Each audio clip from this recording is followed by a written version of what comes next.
My name is Jenny. I am the CEO and designer of Jenny Kate, and we are a luxury design company that's manufactured exclusively in the UK.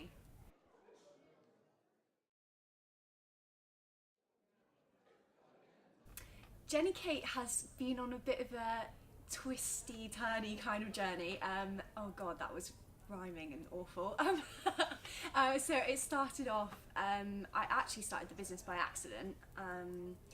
I signed up to do a textile degree, and I got on the train home and realised I didn't know how to sew. So I taught myself how to sew, and the first piece of artwork I kind of made, my mum really loved it, and she said, could I have that for my birthday? So we took it into a gallery to be framed, and the owner asked me for more artwork, and that's how Jenny Evans Designs began. So I was running an artwork business alongside my degree, and I worked with the entrepreneurship team on campus at my university, and they started to get me to think outside of the box a little bit more, because galleries take a 50% cut of all artwork, and I was just kind of thinking how can I kind of cut out the middleman and get in with my consumers a little bit more. So I started doing some different things, and specifically working with business customers. So I worked with the National Marine Aquarium, the British Dragonfly Society, National Trust, a few companies like that, all around nature. And that went really well. I started winning some awards, and then my university asked me to apply for the Santander University's Entrepreneurship Award. Such a mouthful of a title as a competition, but that was a real turning point for me. So I got through to the semi-finals, which I was absolutely shocked about, and it was the first time I'd ever pitched my business to a panel, and then I got through to the final, and I won the whole thing. So I won £25,000 as part of that. I won fully paid internships. The judges were the UK CEO of Santander, the European MD for Microsoft. There was quite a prestigious panel. And I think before that, my mindset had always been, this is a hobby. Don't allow yourself to want anything more than that. And I won that competition, and that was the first time that I thought, okay, what do I actually want out of this? Because these people who are really impressive and who've had amazing careers believe in me, maybe I should start believing in myself a little bit more. And that's when I rebranded from Jenny Evans Designs to Jenny Kate. I pivoted the direction of the business away from artwork and towards homeware products that would be manufactured. I wanted to do something much more scalable. And since then, I have designed the first collection while at university. I graduated with the first in June. Currently, I've got 2 full-time members of staff, and I'm just about to close my first investment round. And by the summer, I'll have a team of 15 people when we launch. So it's a really exciting time, and it's been huge for me, just the confidence boost in myself, really, and the belief in myself is absolutely, I'm in a different sort of planet than I was a few years ago. And I think what's really interesting to me as well is there's a lot of sort of discussions around confidence in young people, specifically young women at the moment. And before I set up my business, I actually did modelling for 3 years in London. I did Fashion Week, I had an agency, I did lots of things like that. And I have never been more confident than I am now, despite the fact that I'm several dress sizes larger. But it's because I'm actually doing something that I'm highly skilled in, something that I've grown myself, a talent that I've worked really hard to develop, rather than the way I was genetically born looking. And I think for a lot of young people now, social media makes us so self-conscious about the way that we look, and we place so much value on looks that actually, culturally, as a society, whenever we're good at something, it's really hard to be like, oh yeah, I am actually great at that. We always kind of downplay it, and we're like, oh no, I'm not that great. But now that I run my own company, it's the first time that I've almost allowed myself to be like, no, I am actually good at something. and that's something to celebrate. That's been really an amazing mindset change for me, and I think that's why we're scaling as quickly as we are now, because I've actually got out of my own way and allowed myself to grow and scale the business, and actually I've allowed myself to have dreams and have ambition again, which is lovely.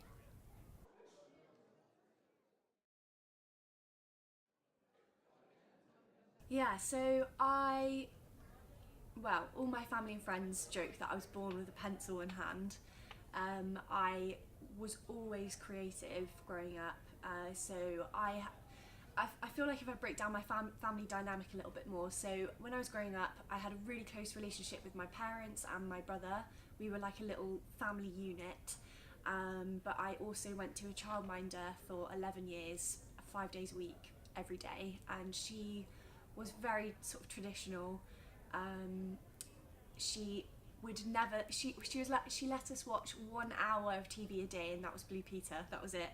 And then if it was raining outside, she'd get our wellies on. She'd be like, right, outside you go. And then if it was raining too hard, she'd be like, right, you have to go inside and do drawing, or go and do something creative, or cook, or So it was a very sort of idyllic childhood. I spent every day at the zoo or at the beach or on Dartmoor, where I grew up. So my two really key passions all the way through my childhood was nature and creativity. And yeah, I was really lucky with my childhood. I had an amazing childhood. But when I was 11, my dad got cancer for the first time, and that really sort of changed a lot of things in our family dynamics. So after that, the first time they thought he was going to die, so his appendix exploded, they opened him up, and there was cancer everywhere, and they told us that he was going to die on the operating table, but he made it through. He was And then I think that changed a lot of things for my dad as well. Both my parents had very difficult childhoods in very different ways, and I think that made my dad very sort of reflective on what he liked about himself and what he didn't.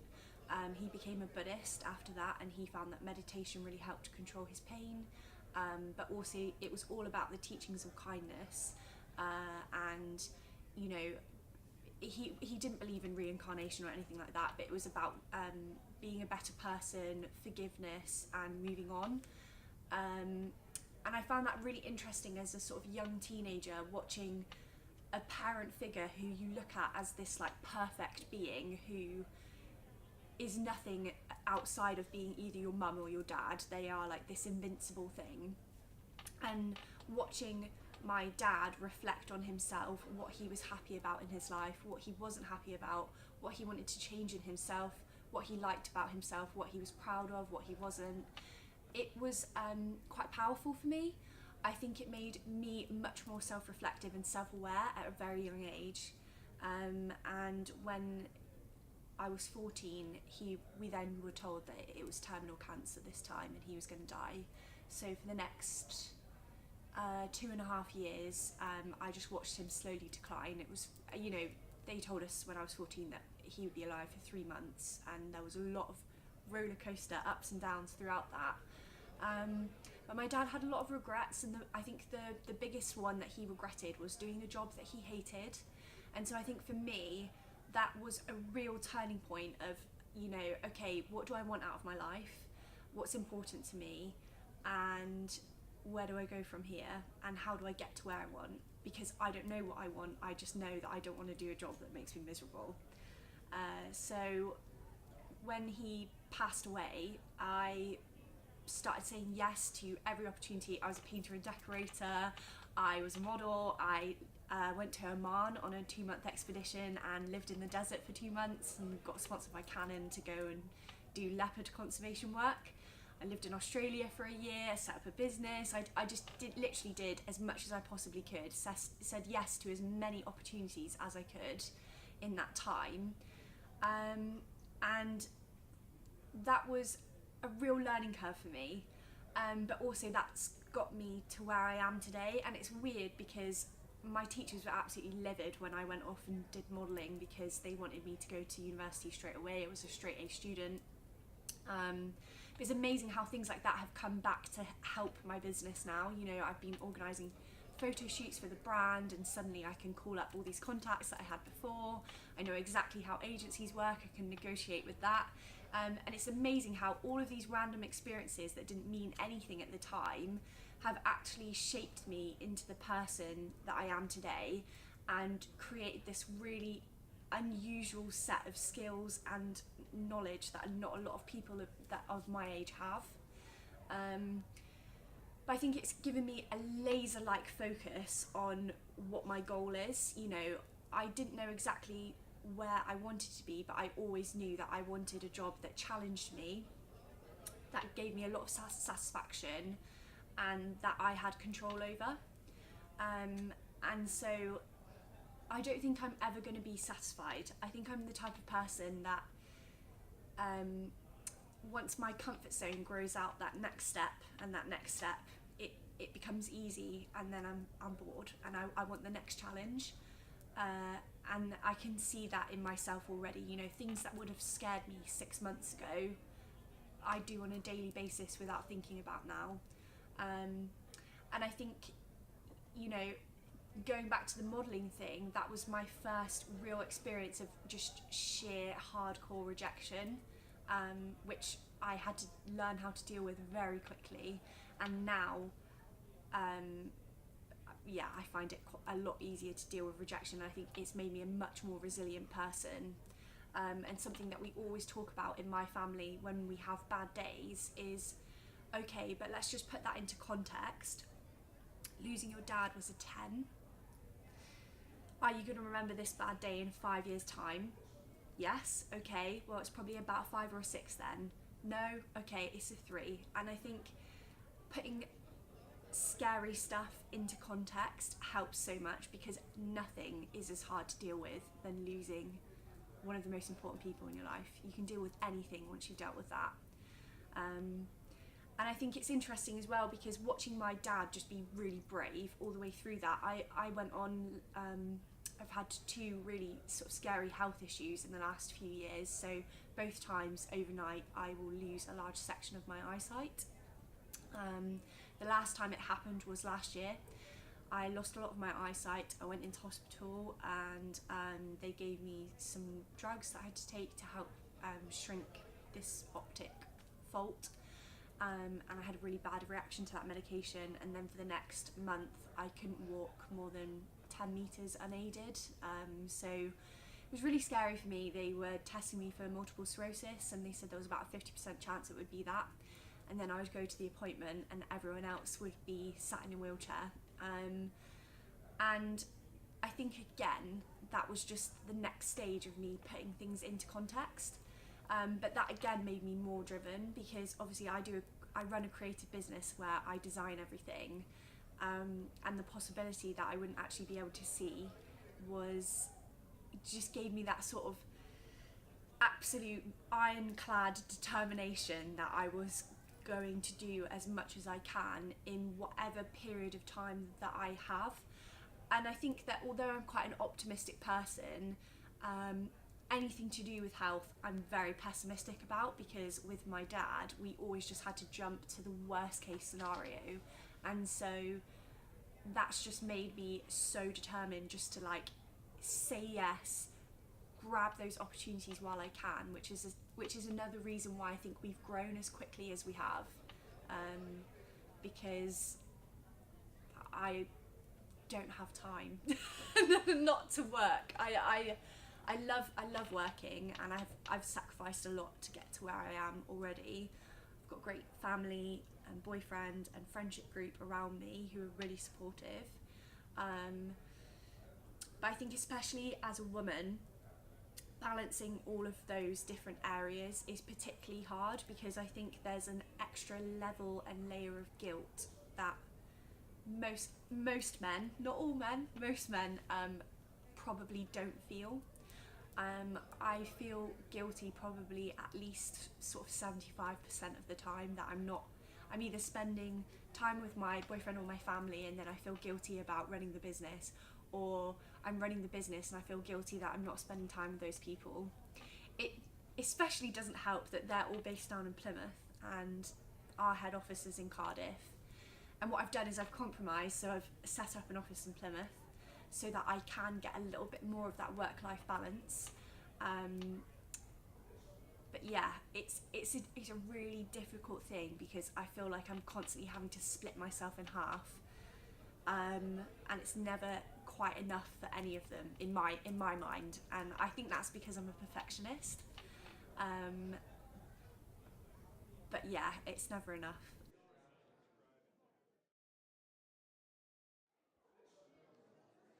I don't know whether it's anyone specifically telling me that I should be here or not be here, but it's just ingrained into people's actions.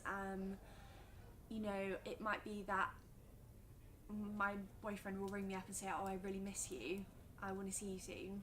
Or my staff are like, "We've got all of this work that needs to be done. When's it going to get done?" You know, and that's just part of life. It's not that anyone's telling me you should feel really bad that you're not here. But I like to do things wholeheartedly, and the nature of running a business is that you will never be able to do anything 100%, because if I could work on my business as much as I would want, I would never sleep, I would never eat, I would never take a break. And that's ridiculous. And I know that's ridiculous. And you know, I think you get so caught up in the day-to-day of running a business that sometimes it's really hard to actually like take yourself out of where you are right now and what problem and what fire you're tackling at this very moment in time, and actually look at where you've come from. So, you know, people who I meet all the time, they say, "Wow, you graduated 6 months ago and you've got a large investment round over halfway done. You've got staff, you've got 2 offices, you've achieved so much in 6 months," and I always feel like I've not done enough.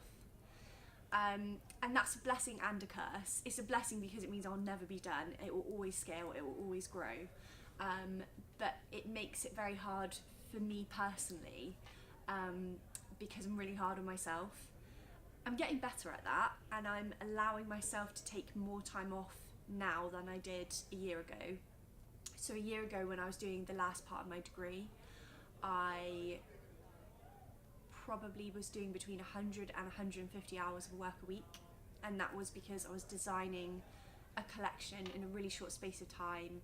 I set up a website, I rebranded, I did a catalogue of all of the products, I did a 5-day photo shoot, I got all of the products made in 3 months. So I did 150 drawings, then put them into, I think I ended up with 42 different prints, and then I changed each print into different colourways, so there was 200 designs overall.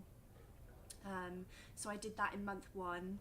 In month 2, I then sent off all the products to be made, I liaised with all the manufacturers, I caught up on some of the other uni work, I was also the student rep, I was running all of the other business stuff. Month 3, I then rebranded, launched the website, did the shoot, did everything. So yeah, I basically was like Gollum by the end of that period. I was like greasy hair, I'd open the blinds and be like, "Slight." You know, I just was really, really bad in that time. I probably lived in pyjamas for like months on end. It was absolutely awful. But the way I got through that was always knowing that that period of utter insanity and intensity was coming to an end, and I feel like I can push myself to achieve anything if I know there's that end point there. But that was insane, and you know, I didn't see family or friends or anything during that time, so they were very patient, but then I needed to dedicate some time to those relationships again. But now what I try and do is at least every other weekend be down in Plymouth and take that full weekend off. But what I do now is I get into work at 7, and then I'll leave around about 7 and then go home and do some more emails. Emails are the bane of my life. I love and hate them in equal measure, and I wish that people picked up the phone more, because sometimes you go backwards and forwards, backwards and forwards, backwards and forwards, trying to organise a date to meet someone, and if you had just picked up the phone, it would have taken 30 seconds and we could have hung up and it could have been done. What my last 6 months has all been about, actually for me, has been saying no. So when I was 16, it was all about saying yes, grabbing all of those opportunities, learning from people, talking to everyone I could. And now that things have started to take off, actually learning when to say no has been my latest challenge. And I think, again, it's harder for women to say no, you know, because if I say no in a way that isn't really apologetic and really like, oh, I'm so sorry, no, I don't have time, but thank you, you know, I'll think about it in the future. If I don't say it in an absolutely falling over myself with apology way, I'm a bitch. Whereas if a guy in my position says the same, he's busy.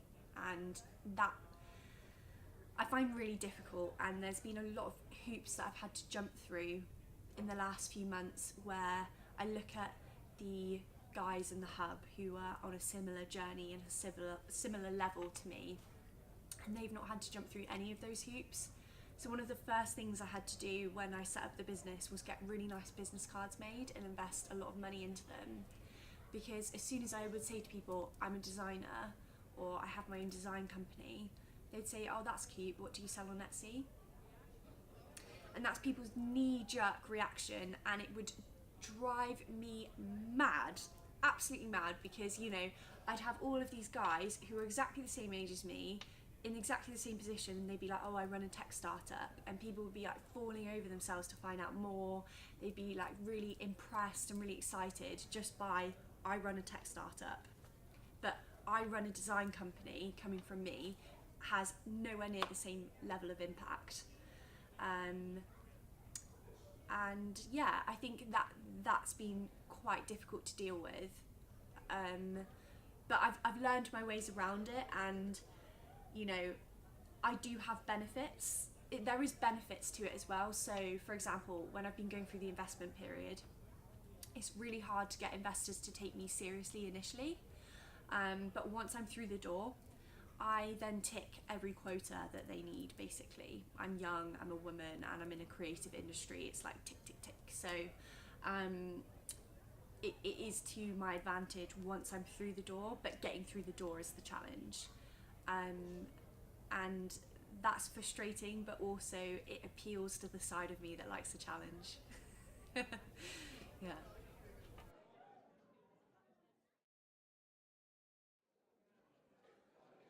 So I've been, on the whole, mostly supported.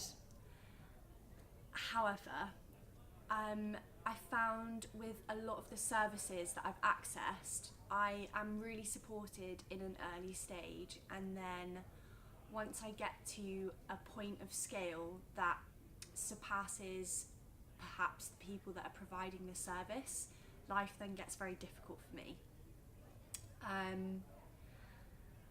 I don't really want to name names in this part, because I think that the service as a whole that I'm specifically talking about is amazing. But I found life very difficult once I started to grow to a certain point, and one of the people who was supposed to be helping me, at a certain point in the journey, I was going for £250,000 earlier in the year. I didn't get it in that format. It worked out that it would be better for me to get the financial support in a different way. But when I didn't get that money, this woman in particular leaned over, patted me on the hand and said, don't take this the wrong way, but I'm really glad you didn't get that money. You're just not ready yet. And I just felt so frustrated and disappointed that this was somebody who was supposed to be mentoring me, didn't want me to get something that they themselves had never had. And I felt that for quite a lot of the people that I've interacted with, they're really, really supportive until my knowledge overtakes theirs in certain areas, and then they don't want to know, they don't want to help, but they want to continue to benefit from my name. And that's fine, you know, the people that have supported me along the way, you know, I regularly help the people who have helped me, who I'm genuinely grateful for, and I regularly go back to the entrepreneurship team at my university and help out with them. I'm really grateful for the support that they gave me. I think that AGP has been, on the whole, really helpful as well. That's a government service, and once you get a work package, it's amazing. That work package process is quite difficult at times, and that is not my advisor Mandy, she's amazing, but it's really hard to put in bids for work packages. And I think what I find interesting is, you know, I am doing everything that AGP wants me to do. So I am scaling, I'm hiring staff, and not just one or two, I will have 15 by the summer. I have office space that I'm about to go into. By year 2, I hope to be exporting. By year 3, I hope that a significant amount of the products will be exported. I'm also manufactured exclusively in the UK, so I'm creating British jobs in that way too. I'm also currently putting in a bid with the Welsh Government for a smart partnership. I'm hoping that someone will come into the business full time to research our full supply chain to make sure it's as closed loop as possible, as ethical as possible, and also as cost effective as possible. But I've got sort of other barriers there. Yeah, I think personally that the Welsh Government is incredible for its supporting entrepreneurs in comparison to the UK or the English government. However, I think that for all the services that they provide, they should speak to entrepreneurs about what is actually needed rather than what they think that they need. So for example, at the moment I've been going through my first investment round, and as part of that I needed a work package for my financial projections, and we've had to make so many adjustments to those financials. I think we're on version 12 now, but they didn't understand why I constantly needed extra days as part of that work package, and that's because, you know, nobody who's set that policy up has actually raised investment before. So I think a lot of these services are absolutely incredible. However, I think all of them could do with talking more to people who have actually used those services, because while they are fantastic and really supportive, there's still work that could be done on them. That doesn't take anything away from how grateful I am, because I know how lucky I am to have access to things like this, because if I was running the business solely from Plymouth, I would not have any of this support. So, you know, the people who work on these projects are amazing, and they do incredible work for the Welsh economy. But, you know, nothing's ever done in business, nothing's ever done, and I think that's the sort of approach that they should take as well.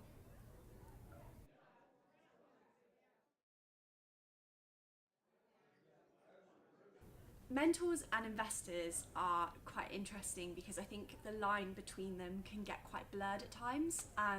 But at the end of the day, investors have a vested interest in your company succeeding, and therefore you can't always tell them everything that's going on, because you need them to still be on side without running screaming for the hills.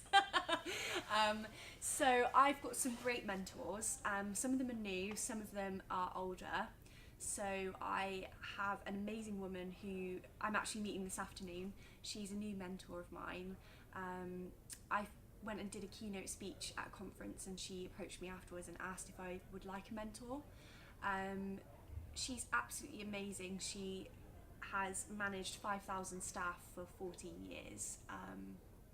very high profile job, and she's always been really honest with me. But she's got no vested interest in the business, so I can go to her and rant about whatever problem, whatever difficulty I'm facing, and I know that that is completely closed with her.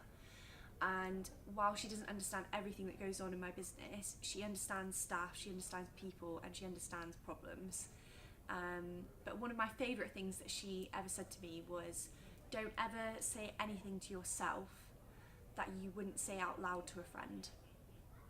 And I think things like that are really important to continue to have those discussions. My mum's also my mentor. She was a head teacher for many years, and then she went on to be a national leader in education, so in a similar way has no idea about business at all, but knows about people, knows about me, and is just really supportive. And sometimes you just need someone in the background waving the Jenny flag and being like, you've got this. So yeah, you definitely need that sometimes when it's all going wrong, especially. Investor wise, I think the main person I have contact with at the moment is Ashley Cooper. So he's going to be the chairman of my board going forward, which I'm really excited about. But I think for both of us, it's quite a new journey. So he hasn't really invested in a creative business like mine before. And obviously I've never had investment. So I think for a long time, it took both of us a bit of time to work out how to communicate with the other one, because I was living in the business and I sort of was like, oh yeah, like we're gonna do this, this and this, and he'd be like, what? And you know, then he'd say things to me and I would be completely confused. But I've worked out how to communicate with him, and actually he's so supportive. I think it's a really interesting approach that he takes with my business, because it's almost like in my business I am at the very centre of that universe for him, and he helps me make really hard decisions that at the time are painful, but then looking in hindsight at those decisions, they've always been in my best interest and for my benefit. So at the time I might be like, oh no, why this now again? But you know, especially the financials, which he knows was particularly painful for me. And I think the 12th time I got a text from him to say that the financials needed more work, I was actually sat in the bath at the time when I got that text. I got out of the bath, got a can of gin and tonic, sat back in the bath and just tried not to sob. So that was a bit of a low point, a bit of a low point for me. But you know, I look at the financials now and I know exactly when and how and why we need to hit sales points to keep our cash flow healthy. And I wouldn't have known that before going through that process. So Ashley really is one of the best kinds of mentors, because he's got your best interests at heart always, but he's also not afraid to absolutely kick your ass when you need it as well. But I guess in terms of making investors believe in you, that's an interesting one. So I always try and look at myself. I always try and take myself out of my body and analyse what I must appear to be to other people. So I know I've got a complete baby face. I'm 24. I've just graduated from a creative degree, and I've got basically no experience but some exciting traction.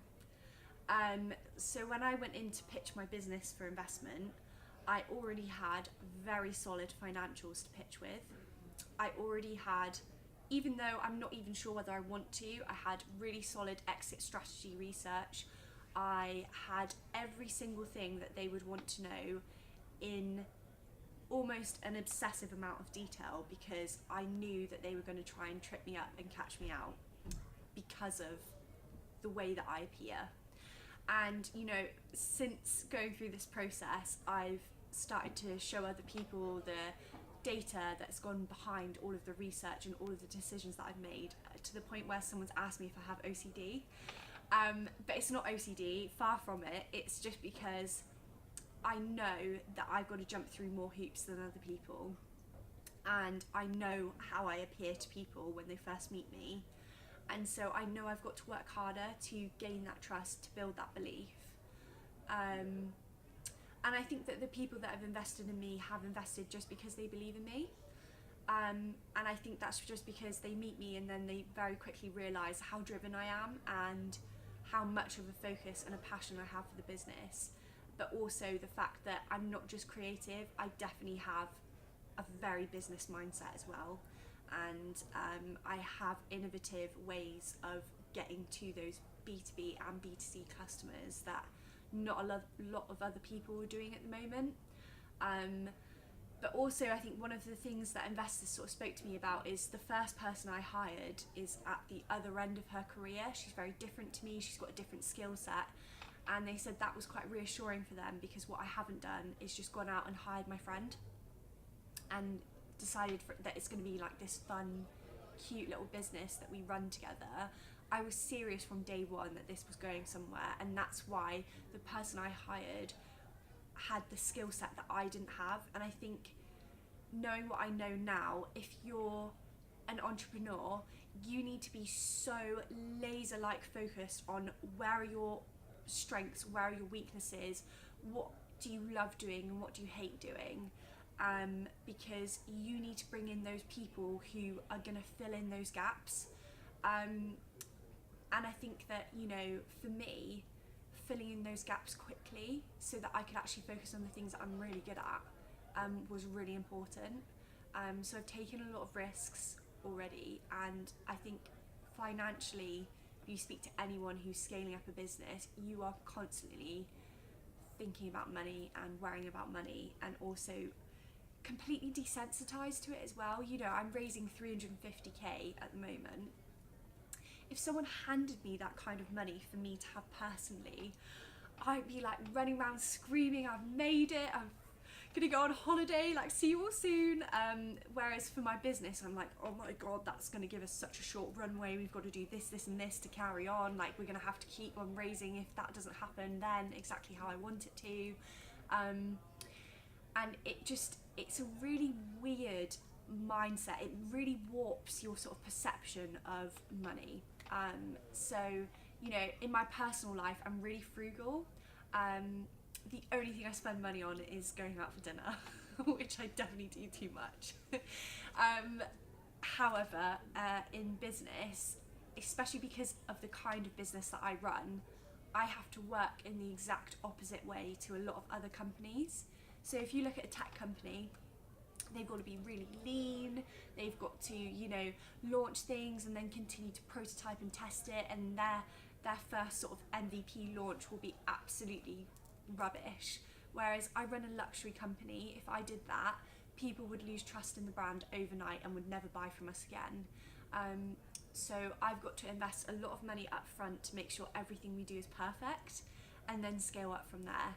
And I think for investors, that's been unusual for them because it's really different to the way that they normally work with tech-based businesses. But I think it's also exciting too. Yeah, so investment is very hidden. It's not normal. It's not something that the general public understand anything about. And if you ask anyone about investment, I can guarantee you they'll immediately start talking about Dragon's Den. I roll. However, it's also amazing. You know, it means that you've got incredibly talented people who have been there and done it, who are invested in the success of your company and are willing to open up their black book of contacts to you. And that is such a privilege and such an exciting thing to have.